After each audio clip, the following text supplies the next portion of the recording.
朋友们，大家好，我是武石江。今天我跟大家演示如何修复我们家庭供水的减压阀。像我手上这样一个阀门，通常呢容易出现两个问题。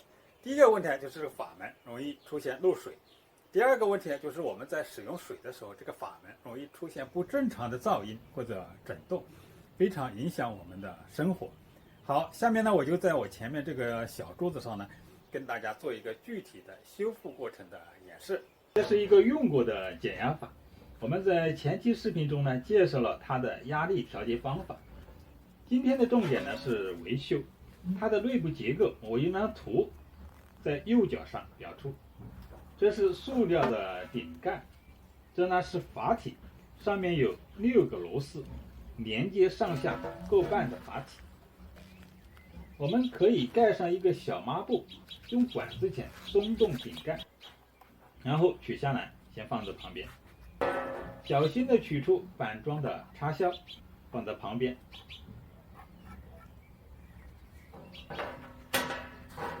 然后取出这个白色的塑料活门，里面是个黑色的垫片，用螺丝刀从旁边小心取出垫片。这个活门垫片呢，是减压阀许多故障的根源，主要呢是使用许多年以后，它很容易变形，很容易裂损，造成漏水，发出嘶嘶声响，甚至会形成水锤震动的都有。我们需要注意观察它上下表面压痕的区别。如果垫片没有裂损，下表面直接受力应该是有压痕的，上表面一般还是平整的。如果是这样的话，一个暂时的解决办法呢，是将垫片上下表面交换一下，装回去就可以了。但是这样做只是暂时的办法，短时间内有效。而且我们这样做的话，也只有一次机会，也就是说这样只能换一次。最好呢是换一个全新的垫片装回去，可以用螺丝刀或者套筒扳手压入垫片，注意不要损伤垫片的表面。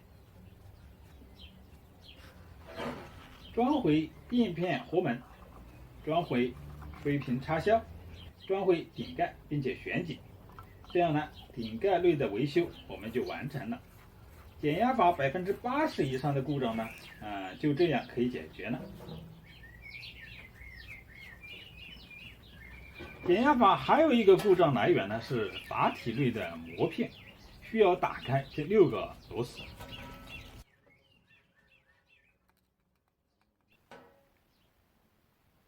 取下上半阀体，先放在一边，下半阀体内有个弹簧，弹簧下面呢是一个顶板，仔细的检查是否有损伤。如果有部件损伤，这个时候必须换掉，先放在旁边。阀体上半部分呢有塑料的隔膜和金属的护板，仔细检查隔膜外缘是否有损伤，护板中心是否有损伤。如果发现了损伤的话，取下中间的螺母，然后取出旧的隔膜和旧的护板，全部表面清理干净以后，换上全新的隔膜和护板。